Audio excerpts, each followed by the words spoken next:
حالا یه مسافرت میخواد بره چند روز از چمدونش میبنده،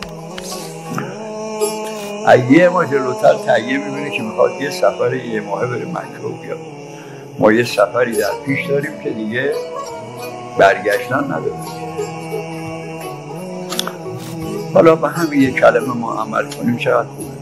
استعد در سفرش، خودمون رو آماده کنیم، بدهکاری داریم بدیم، کسی از ما ناراضی راضیش کنیم، مالمون حروم حلال کنیم، اگه فکر خودمون باشیم به خود بارمون رو ببندیم، کارمون رو بکنیم، نگیم جوانیم حالا نمیبینیم بابامون 60 سالم کرد، جدمون 90 سالم کرد، شیطون فریب میده دیگه.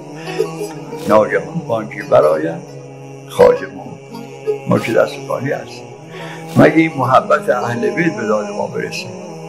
مگر محبت اهل بیت توی سینه دنیا و آیت الله خمساری فرمودن دارم میرم دستم خالیه ولی دلم خوشی یه جور روزه بوده، میرفتم میشستم گریه میشم. امیدم فقط به این یه عمل